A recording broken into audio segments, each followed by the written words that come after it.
Hello, this is Julianne Good, and this is Psych One-on-One. We are here to make psychology more understandable, entertaining, and hopefully we're going to give you some tips to make your life a little bit easier.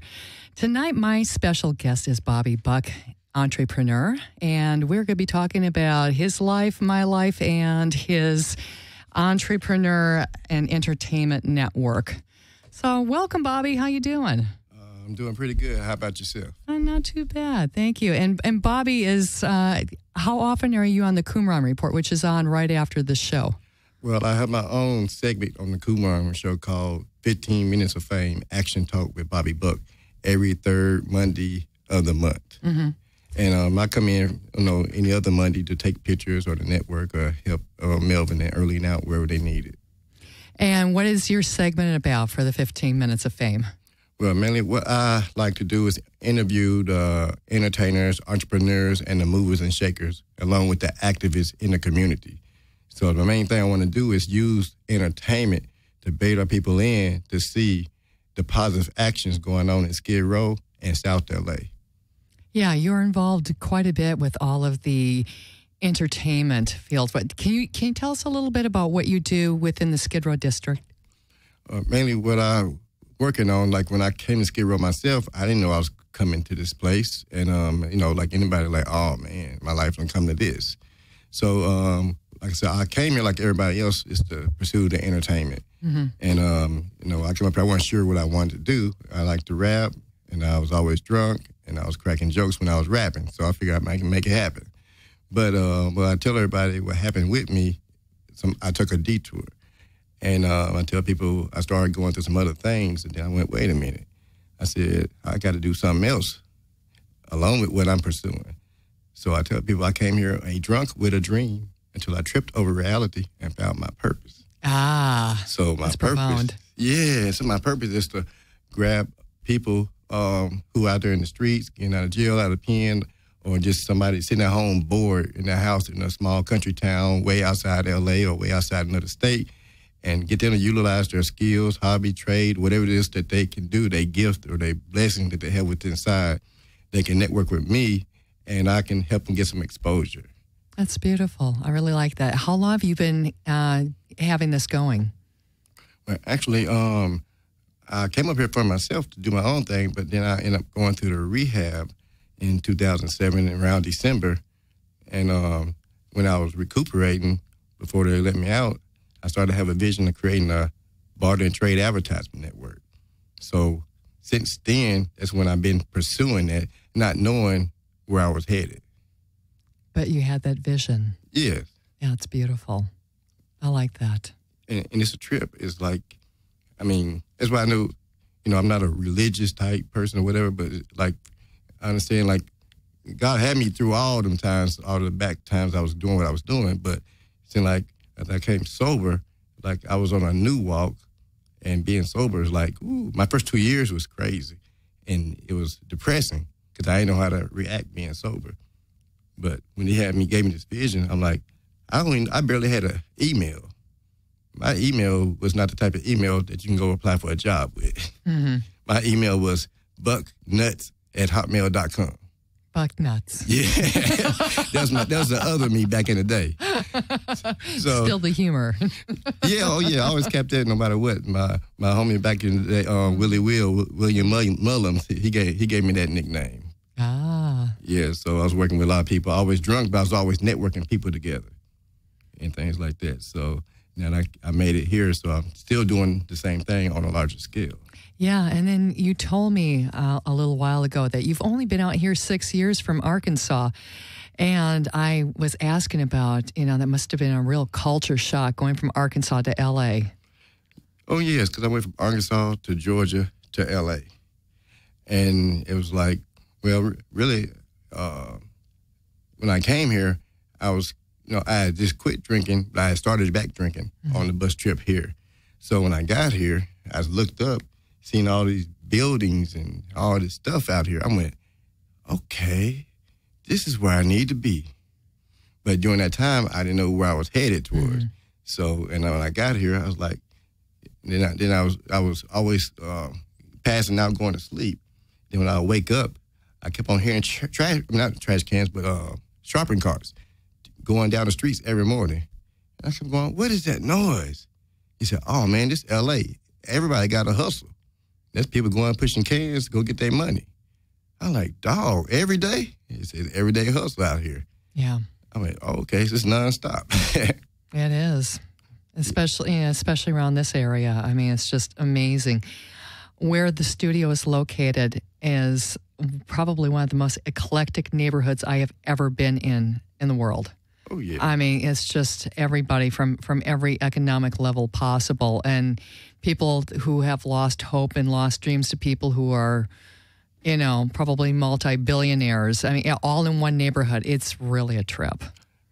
Oh, yeah, that part really got me, because I remember, like, when I first got here, I was living up on Washington and Western. I was staying over that way with a lady named Gloria Newman. She accepted me in, but she almost wasn't going to allow me to come in because she remembered how my daddy and his brothers used to be back in high school, so she thought I was that way. I was, but I stopped before I came out here. But I was living on that side of town, it was different. But then I had moved down at the Baltimore, like on Los Angeles and 5th Street. And I was to look down past there. I said, I would never walk down there. I seen there, you know, all the craziness, and I'm like, man, I ain't going that route. So then I went to the Bay for a year and came back. Then I was living somewhere else. They raised my rent. So I said, well, I got my money invested in my website business. So I said, I got to do something. Then people told me about the Union Rescue Mission and stuff like that. So they told me where to go, because I didn't really know the address of Skidrow. But somebody told me to go down to San Pedro and this and that.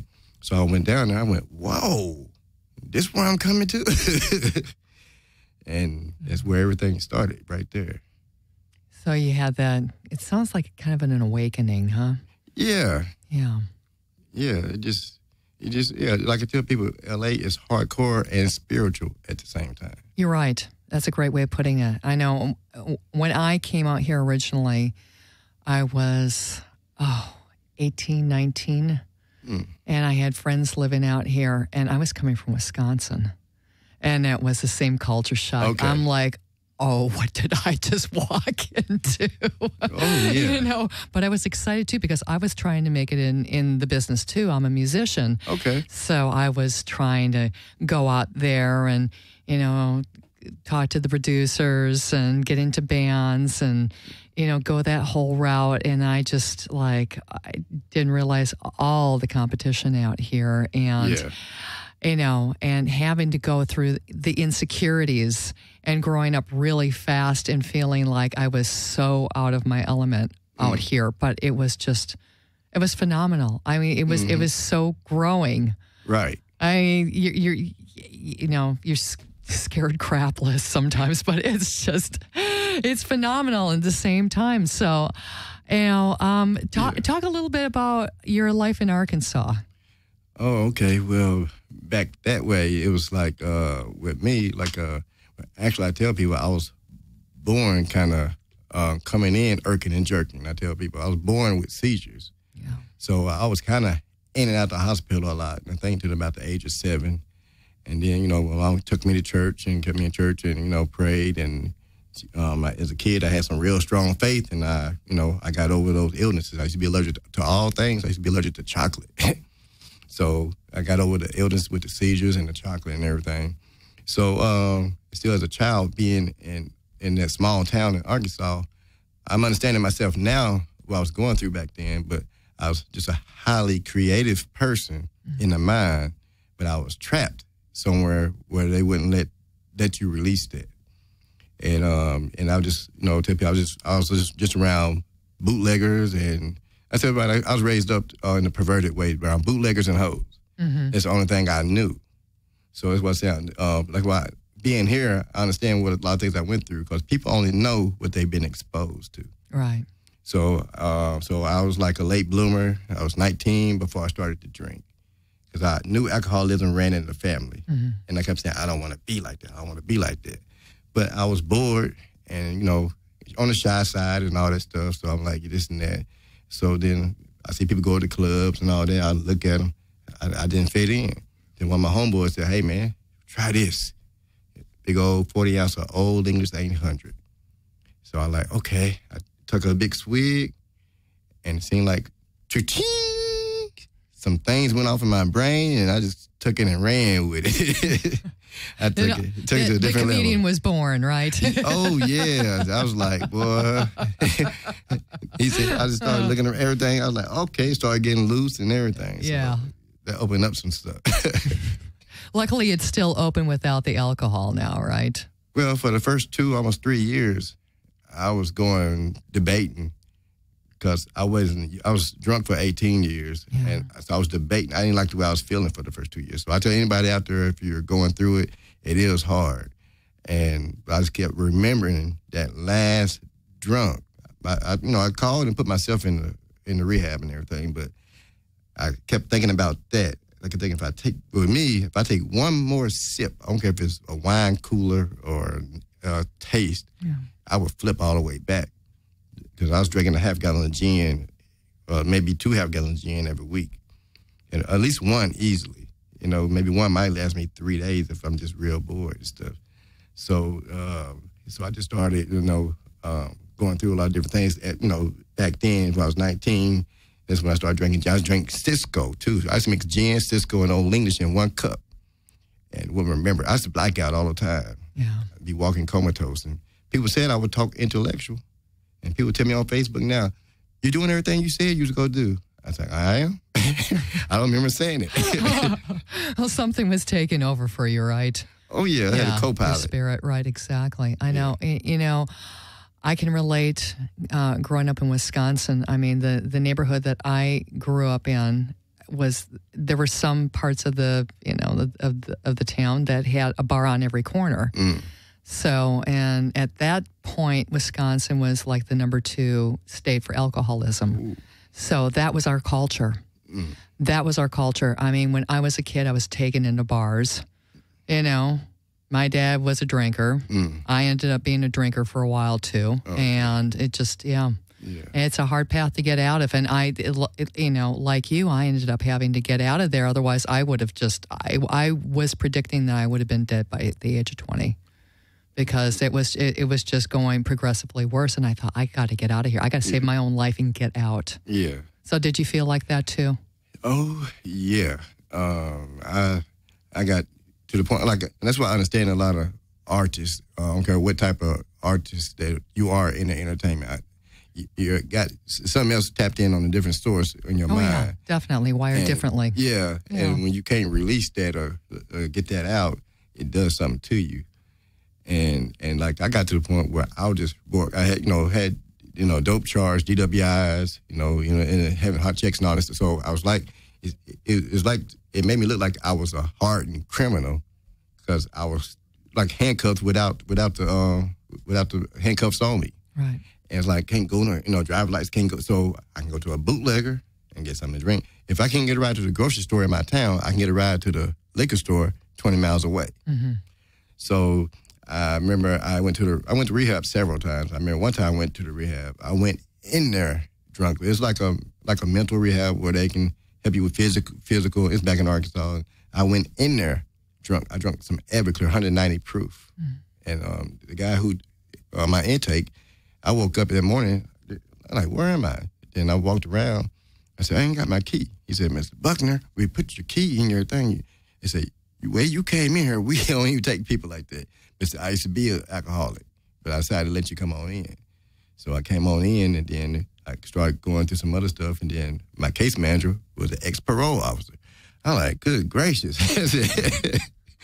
So, but anyway, they got me on psych meds, mm-hmm. which I didn't understand psych meds then until I came out here, and I got a lot of information on it. But they had to try to get me off the alcohol and the liquor, but then the psych meds, trazodone, they had me on some high milligrams. I take those, and I feel like I was drunk. Mm-hmm. I said, oh, man, I can get drunk without the smell. Mm-hmm. So I was popping those. Then that started, my tolerance got built for that. So I started popping pills with drinking the beer, then popping pills and drinking the liquor and the beer. Then I got to the point where I got suicidal. And a lot of people don't know that. But maybe some people do, but I was in my own zone. But I went inside psych units maybe 3, 4, 5 times. Because what I would do, I got so bored and depressed, I would get the pills, take a bunch of the pills, And I drank the liquor, and I, hoping I wouldn't go wake up. 'Cause, every time I wake up, I hear the birds chirping, the sun coming up. I was like, ugh, why? So I was get real crazy on that. And then I remember one time I was going to get a buzz, just to get enough buzz to get enough courage to go walk in front of a train so the train could take me out. But it turned into a joke. I got too drunk to walk. So that's why I'm still here. Yeah, wow. Now, when you're telling us your life story and thinking back on it and stuff, from your perspective now and looking back, it's, what did you learn from that whole time period? Because 18 years is a really long time. Yeah. You look back and you start having some epiphanies on life and why you went through that. And so what do you feel like you've gotten from that passage in your life? Well, it started allowing me to make a lot of quotes now and stuff. Like I got something for that, like everything that happens bad ain't negative, and everything that happens bad, everything that happens bad is not negative. Everything that happens negative is not bad. It's an opportunity to give you a chance to exercise your mind and test your faith. Because when I look at it, if some of those things wouldn't happen, it ain't absolutely negative or bad. It's just something different to make you go a different route. Because people, we would never change or evolve because we want to stay in the same place. Especially like relationships. People, you fight to stay, but it's not meant. One person might evolve. It don't mean it's somebody else's fault. People want to blame people. It just wasn't meant to be. It was there for that certain time or whatever. Yeah. It's a learning experience. Yeah, or people change. People change. Exactly. And it's not like you have the same relationship with the person when you first met. Right.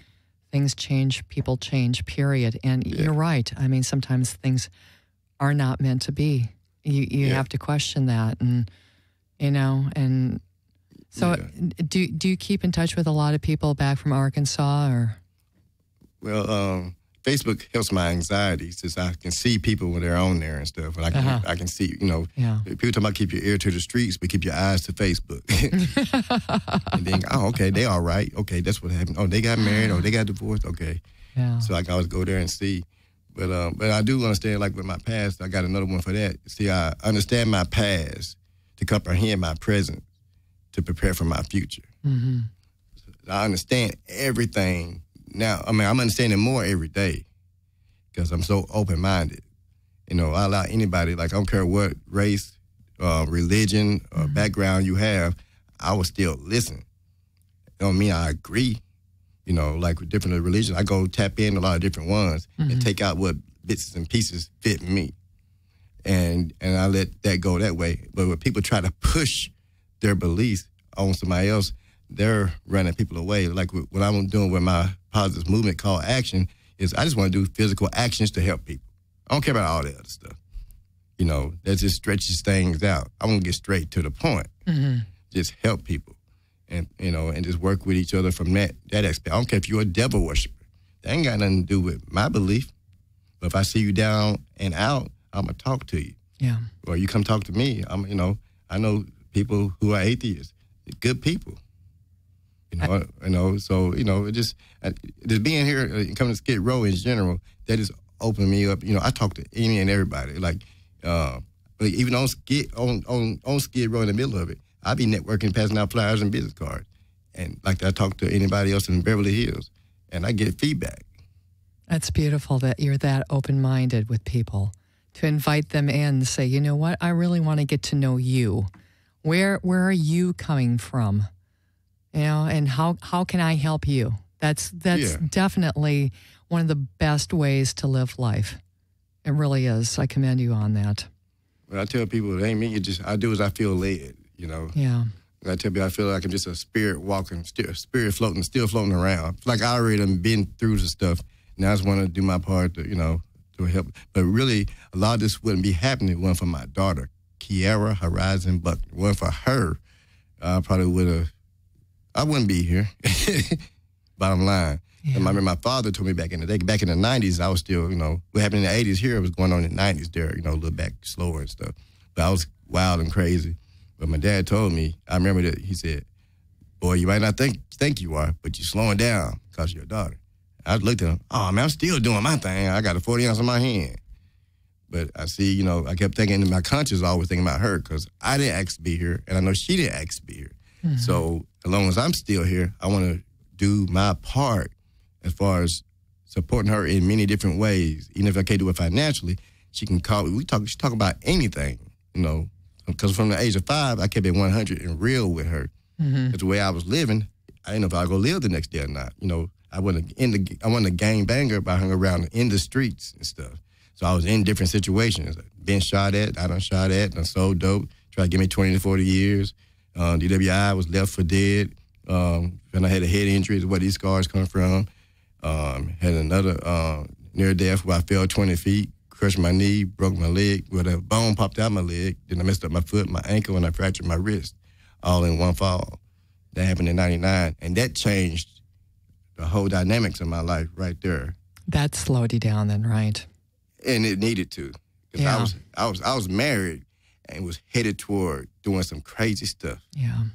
And I told everybody, this is a blessing in disguise. Yeah, I know. It is amazing to have situations and accidents and such happening. And then they do slow you down and they make, it makes you stop and think. It's like there's no other way to go except to face yourself completely and honestly. Yeah. And say, where am I going? What am I doing with my life? And especially, when you have a daughter, my son was a real grounder for me too, mm-hmm. because I was just, I was trying to keep on the path and just straightening up because Wisconsin was crazy. Okay. It was, and what's really amazing, and people are always like out here, they're like, I want to go someplace else and live where it's slower and it's, blah, blah, blah. Well, I found out from one of my good friends recently that the county that I was born in Wisconsin, has a heavy heroin problem in Wisconsin. Mm. And I'm just like, wow. Well, maybe, by the grace of God or the universe or whatever, that I ended up getting out before I ended up becoming one of those casualties. Yes. I mean, you have to stop and go, wow, okay, there was a purpose to this. Oh, yeah. I be looking at all that. I mean, like what I went through, it could have been worse. And I came out of it. But I do remember back in the day, I got to the point where I didn't have no money or nothing. I was dirt broke. And so I seen a can of beer sitting on the street. And I looked around, got it, put it in the glass, made sure it was all right. And I drank that. Then didn't have nothing else. And I actually asked somebody smoking crackhead, how you want to call it. I said, hey, man, let me get a hit. He turned around and said, no, little buck, this ain't for you. So a crackhead turned me down, which saved me from, because I got a very bad addictive behavior. That's why I can't sit back and laugh at people shooting up, doing LSD and all this stuff, because I'm telling you what I would have been doing to get that next hit myself. Right. It's searching for the high. Yeah. Oh, yeah. Yeah, so, I mean, that's why, I'm human and stuff, but, I try my best to be on my P's and Q's as far as respect. Right. Everybody. Well, yeah, and then you turn around and you say, hey, look at what I've been through, and I can't sit there and turn around and judge somebody else for doing the same addictive behaviors that I used to do, because you can understand that. Yeah. And then now you're turning around and reaching out and helping people, mm-hmm. which is one of the best things to do. That to me is spirituality. Yeah. That is, you've learned whatever lessons that you needed to learn. Oh yeah, and and I see a lot of things are falling in place, like with my vision. Like I be thinking I'm crazy for real sometimes, because like I can see like things falling, like boom, boom. Like people I've been wanting to meet. I've been here 6 years, and for the past 3 years I've been back. I went to the Bay for a year and I came back here, and I went through a lot here. Like my first 2 years here was hell. But then I went to the Bay, took a break, and then I came back. And so I went to the Bay, kind of got my people skills back. Because being here just in L.A. raw. I first moved here, people say, from Arkansas, don't let L.A. change you. I said, I ain't going to do that. But you adapt. Oh, yeah. and stuff like that. So he invited me to come to the Bay, and I was hyper, talking loud, and he was laughing and stuff. He said, calm down. You okay? I'm like, what are you talking about? He was just laughing. He said, no, I'm laughing at you because I was the same way when I got here. Mm-hmm. He said, out here, people are slower. They listen to almost every word you say. You ain't got to say it in 2 seconds. Oh, yeah, like L.A. It's their own language for getting things out real quick.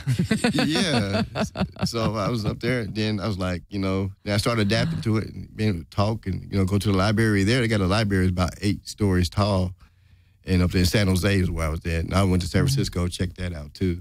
And like people in the library actually reading books. I was like, I'm used to seeing people trying to hustle or take naps or, all that type of stuff around here. But I was like, okay, different types. So I started networking and I started, vibing with people up there. So I made a lot of connections up in the Bay Area too. Very nice. Very nice.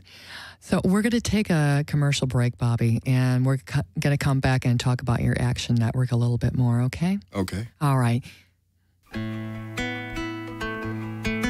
The Chicago School of Professional Psychology offers numerous psychology, behavioral, and health-related science graduate degrees at 3 campuses: Los Angeles, California, including branches in Westwood and Irvine, Chicago, Illinois, and Washington, D.C., and online.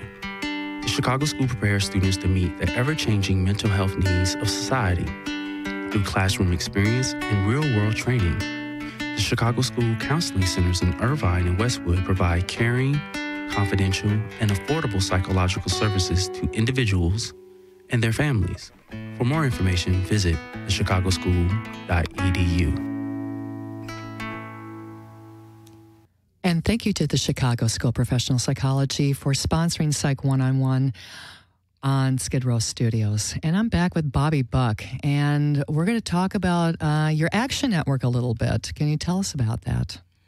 All right, yes.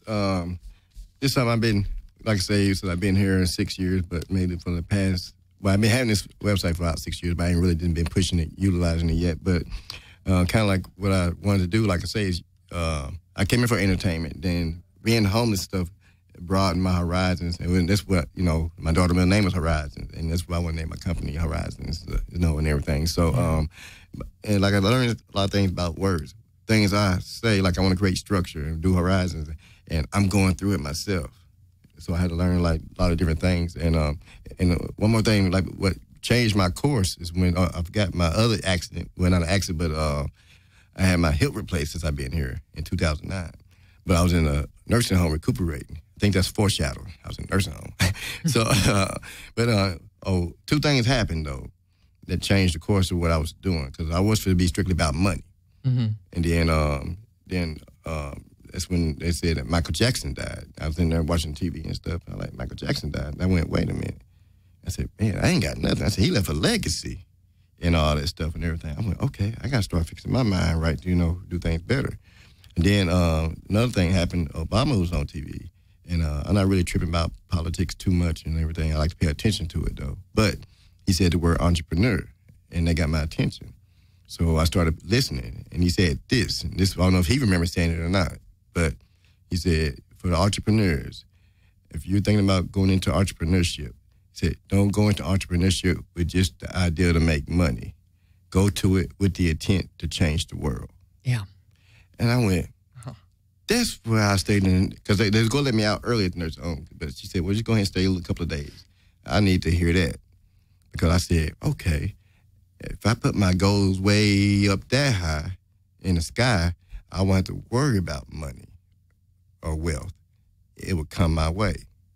And plus, the way I want to do it, I want to help. If I help other people make money, I make money. Exactly. So, like, win-win. Yes. Because L.A. makes money taking money out your pocket. I want to make money, really put money fast. in your pocket. Yes. I mean, if I don't go nowhere, I'm cool. But soon I step outside, man, stuff I don't even think I need, I'm going to buy it. And so what I did, so I was like, okay, so what I want to do with my social network is BobbyBuck.com is use the entertainment to bring people together to see entrepreneurship and self-employment, along with the positive actions that are going on in South LA and Skid Row. That's why I want to name my movement Action, because I remember I still remember I was walking down on San Pedro, get ready to make a right on San Pedro walking. And I was just mad and disgusted with seeing how these people get paid to keep you suppressed. I said, they getting paid to do false actions. I said, I want to start going around networking and promote all the real positive actions that's happening to help people. So that's why I came up with that. Then I started hearing about L.A. Can. I never really knew what L.A. Can was. So I finally went there and I met Wesley Walker in school at the L.A. Trade Tech. And also I met Bilal Ali a while back. Then I found out it was called L.A. Community Action Network. Mm. I went, oh, okay. And they the front line. Mm-hmm. They get out there in front. And if they went out there out front doing what they were doing, people like me wouldn't be able to sit back to strategize to do what I'm working on doing, which I'm working on different online businesses. I have 2 of them that are free, which people can join for free just to check it out. That I want people to go outside the box, learn something different and unique, and it's about making money. Mm-hmm. And then, because I was with this one organization passing out pamphlets for them, saying, I got some good information for you. You know, people I was talking to, they said, I don't want information. I need to make money. I need a job. I need a way to make money. I said, the information can help you, but people is in a rush. So I said, wait a minute. If I gave them some information on how to make money, then that will bring them in to listen to some positive information. Mm-hmm. Like I said, you got to grab people where they are. See, most people try to manipulate with what they have to get them in. No, you got to find out where they are. And then, like with different businesses, you got to see what they need. Don't just throw things at them. Right. So you got to, communicate with people and things. So, like, say, my network is like, sign up like Facebook. You put your information up like LinkedIn. Okay, so how do the listeners get to the network? Oh, yes, just go. My name is BOBBYBUCK, BobbyBuck.com. And you can go there, just sign up, and then you get approved to come in, and then we'll shoot you some information for when you first come in. And then, you got any questions, so you can call my number, or you can hit me on my BobbyBuck.com, email me. And right now, it's grassroots. And while I'm doing it, I need people to come in. Like, I'm real busy, so I'm looking, like everybody looks for leaders.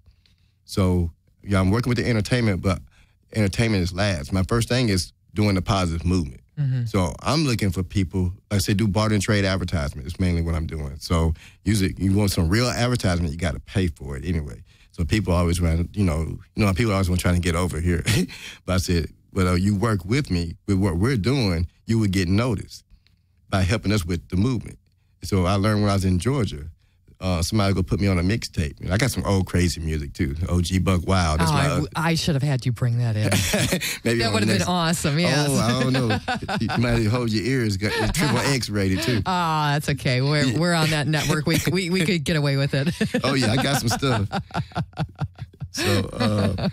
So like I said, I want people to understand. I want to do the movement first, mm-hmm. and then bring people to check on entrepreneurship, self-employment, and then the entertainment. Because I was in Georgia, I was doing my mixtape, and he called me. He said, "Oh, you gonna be on the mixtape?" I said, "Oh, you heard my music?"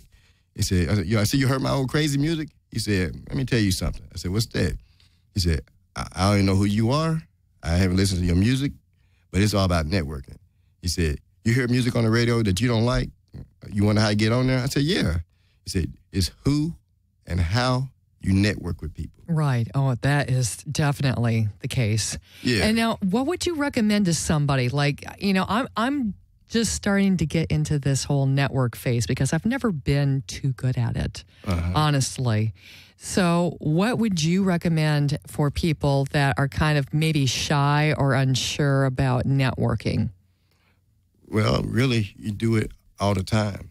Because another thing I want to do is everybody, like say what I want to do like with the people that are on the streets and homeless, everybody needs a business card or a flyer. Mm-hmm. That opens up, it gives the stage to open up for communication. Because if it wasn't for me networking, I wouldn't be doing what I'm doing. Because a lot of people I would have passed on by. And most time we do, but like you can pass a business card out and then tell people what you do, and then obviously they want to tell you what they do. Mm-hmm. Then that opens up, broaden your horizons. So maybe it's just, maybe having that business card or that piece of paper to hand out or whatever, but maybe building up the confidence to really believe in yourself, your product, your entertainment value, whatever it may be, whatever you're trying to sell. But, also, like we had talked about before, the win-win aspect of it. Mm-hmm. Going out with, okay, well, I want to do this, but not going out there and just having money as the goal. Having like, okay, I really want to do this because I'm passionate about this. I'm really good at this. Right. And therefore, I need to, expose myself to, other people and show them what I'm about, right? Right. Like I say, like you just start going to networking events and watch. Mm-hmm. Like one of the millionaires, like I said, I've been around millionaires, thousandaires, and all that. So I listen to people in the streets. Anybody that speaks, I can listen. You never know what you get.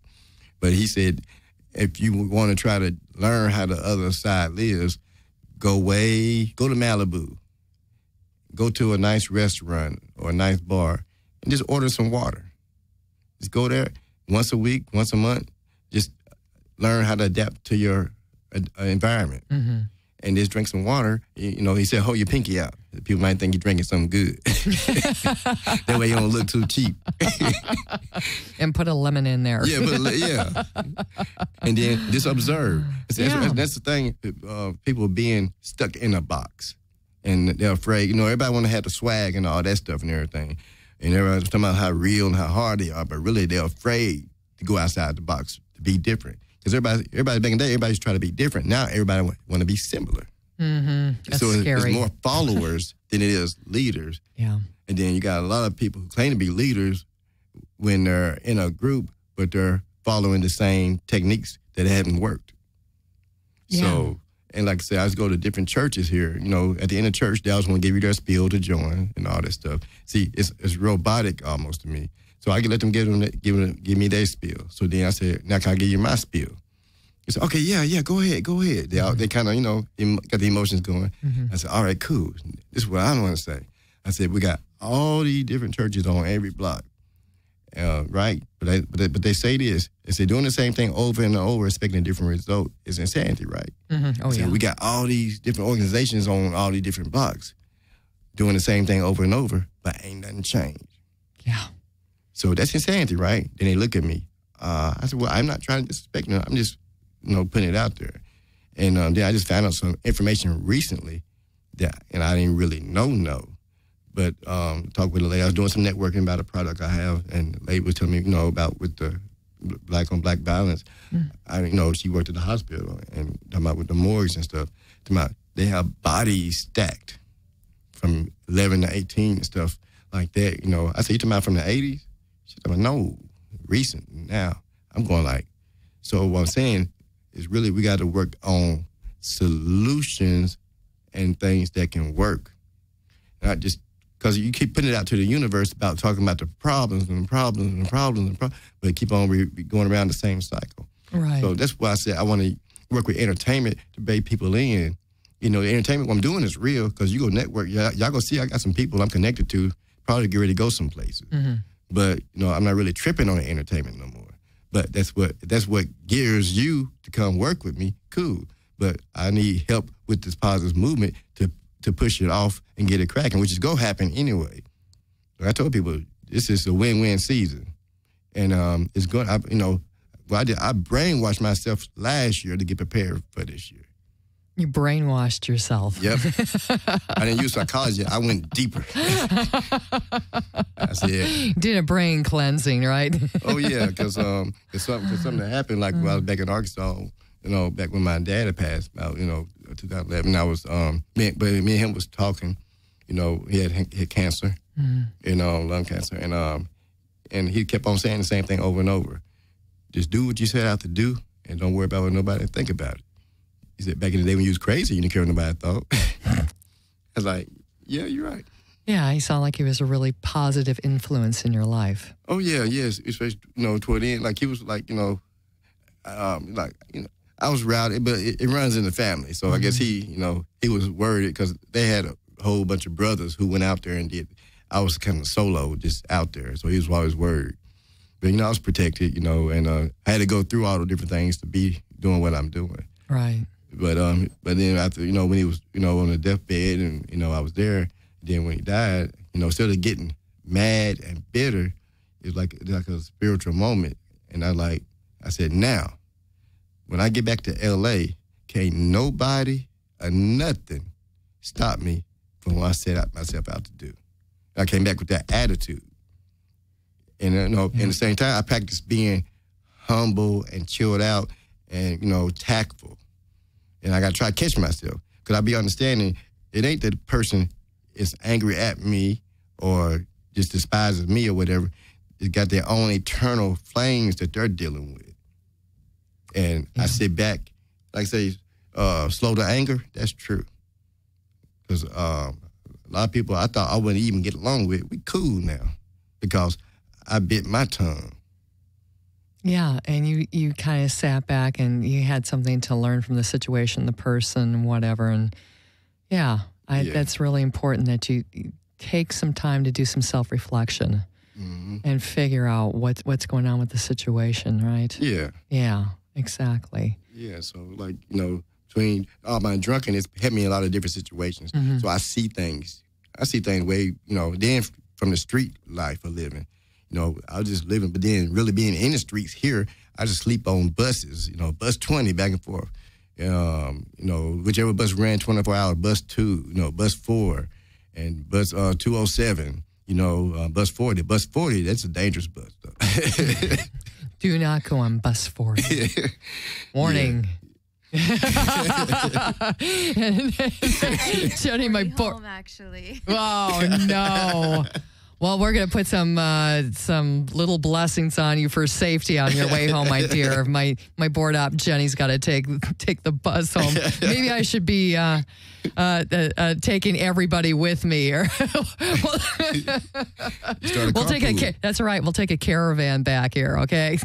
Hey, this is L.A. Everybody hustle. Hey, try to put their money in. I know.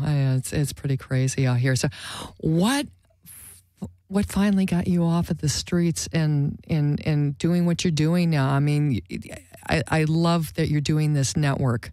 It's incredible. So you are a success story. What finally clicked into place? I mean, it sounded like you had some good internal voices going on. Oh, a bunch of prayers coming from my mom, Virginia Buckner, and my sister, Felicia Buckner, and my nieces, Infinity and Jasmine.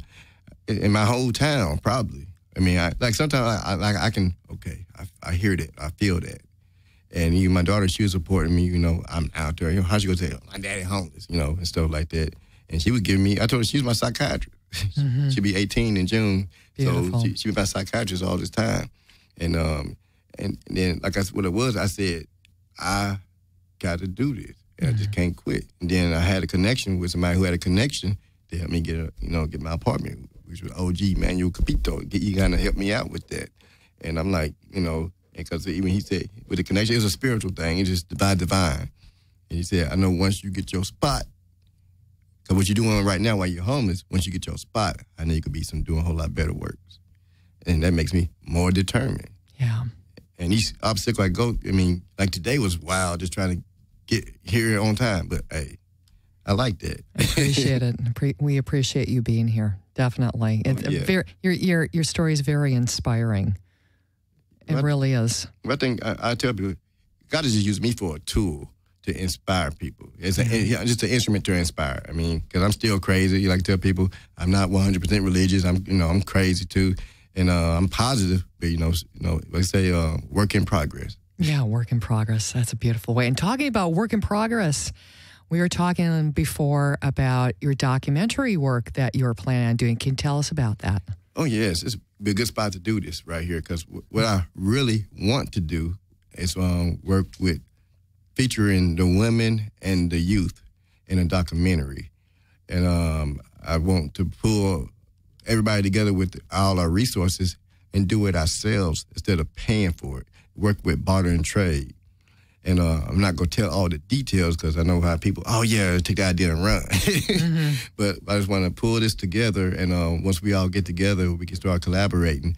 And like I say, we can all just work. And, everybody, some people do a little video work. Some people do a little, marketing or, graphic design. Whatever we all do, we just bring it together and make it happen. But I mainly just want to work with empowering with the women and the youth. And, there's always exceptions. We bring some men in and stuff, to work with. But I want to hear the voices of the women and the youth, and then for us men to come together with the women and the youth and make the action happen. Mm-hmm. So kind of an empowerment documentary, correct? Yes. Yeah. Yeah, I can't get more real than documentary work, right? Yeah. It's beautiful. Yeah, I'm planning on doing documentary work also within the next year or so. So, okay. Yeah. Yeah, it's exciting. I know. I love it. It's, always fascinating stories out there to be told. Oh, yeah.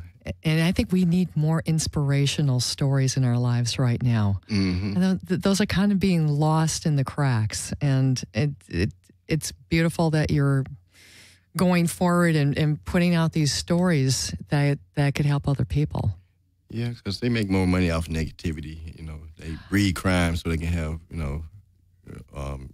job security. Yeah, that's horrible. I mean, seriously, look at how many crime stories are on TV right now. It's like, talk about negativity and downers. Woo. Yeah. Because they want to keep your mind consumed with it. And, I even heard about a little information about the hip hop. They didn't like hip hop when it first came out. But then they figured out a way they can utilize that to keep their minds poisoned. Because they had people who wanted to invest in private prisons.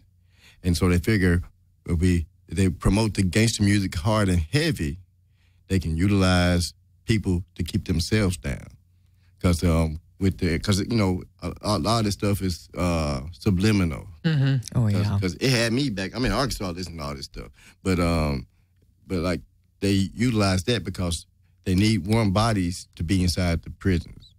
So you keep putting that music out, you're going to have pimps, hoes, drug pushers, drug users, and keep that mentality. And they glorify it, make it look good. When you go to jail, they make it, oh, yeah, people, all right, when you get out, So they make sure your mind is consumed with that.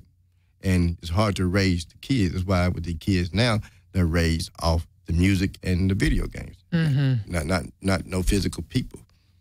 Yeah, I know. I mean, I've had a couple of shows about that before, about the violence on video games and how it's influencing the youth. And it's keeping their minds trapped. It's like what's happening with imagination. Not that I'm downing on all video games, because no. I mean, it's sometimes it's a nice form of escapism, but you got to look at how much time you spend in front of a screen and getting locked into that versus trying to communicate with the person that's in front of you, that's next to you, and saying, hey, how are you really doing here? Instead of, let me text you across the sitting right here. Table. Hey, exactly. Yeah. I can't really sit there and tell you this, so I'll just short text it, and hopefully we can have a conversation through our fingertips. It's like, no, that doesn't work.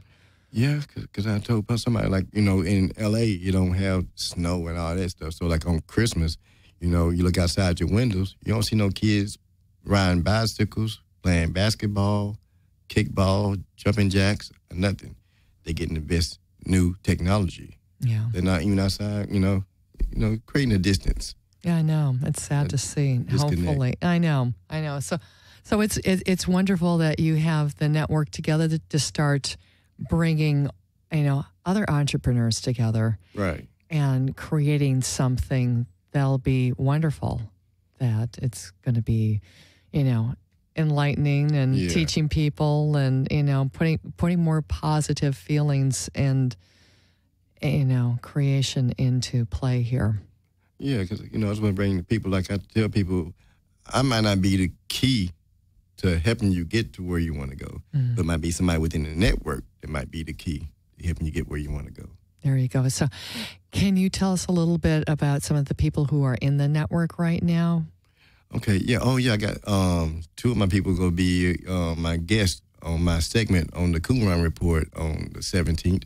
One lady I met her, she's a comedian, an actor, a writer, singer, and everything. So I met her. It was a trip. I met her right before Valentine's Day, walking down on Hollywood Boulevard. Mm-hmm. You know, she had a sign. One side it said, "Be my Valentine." The other side it say, "I put out for free." I said, "Whoa!" So I walked by. I said, "Oh man, she one of them." Then I looked again. I said, "Are you a comedian?" She said, "Yeah." I said, "We got to talk." Especially with a sign like that. Oh, yeah. And then another person that's going to be here, his name is Mark Tiano. And he's an incredible writer. I don't know how many people might have heard of L. Ron Hubbard. L. Ron Hubbard has many writings. And this person, he's coming close to that, I think, if he keeps going. But right now, he has one of his writings is a 13-book novel. Wow. And he said when he writes 1.3 million words, less than that is boring. Oh, wow. Yes. 1.3 million words. Yep. He said going less than that is boring. Oh, wow. Yeah.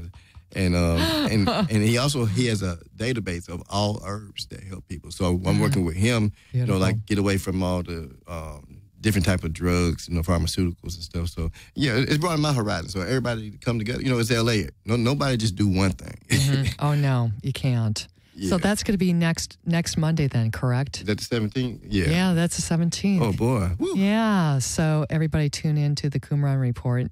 Well, of course, after my show tonight and on the 17th, and then you can hear Bobby's segment. That sounds really fascinating. Oh yeah, we're having a good time. This year is falling together real good. Yeah. It sounds like you're doing a great job on the networking and meeting interesting people. And yeah. That's the fun part. I like when people meeting people and stuff. So yeah, and you never know what you're going to grow, right? Right. Yes. Yep. So another thing, like I tell people about LA, it's hardcore. I tell people this is one of my analogies. It's like a bad relationship with great sex. I can't stand you, but I don't want to leave. I can't stand you, but I don't want to leave. There's something pulling you back. Yep. That's an interesting analogy, Bobby. Because everybody's like, I don't know why I'm still with you. So are you doing any comedy yourself anywhere? Not yet, but I met Damon Wayans and got a picture with him at the Ha one night and everything. And also I met Danny Glover doing some action with L.A. Can one time. Got a picture with Danny Glover and stuff. And I'm setting up. My main thing, I want to get my network going. I want to take a life of its own, get people in, because it's not all the way set up. I need people to come in and help me set it up. And people who help me set it up will get extra publicity from me. Mm-hmm. So like if somebody hating on me, oh, look at him. He need to do this. If you tell me I need to do that and it works, I'm going to give you more advertising. Mm-hmm. So hate. So, it's a win-win. Yes, win-win. But like I say, but I'm thinking about, once I kind of get situated, I might start doing some open mics and improv so I can start getting loose. It's kind of rusty up here. Now, you're involved in the open mic at Vortex, correct? Oh, yes. Yeah, promote that. Oh, yeah, the Sona Zone open mic. Every fourth Tuesday of the month.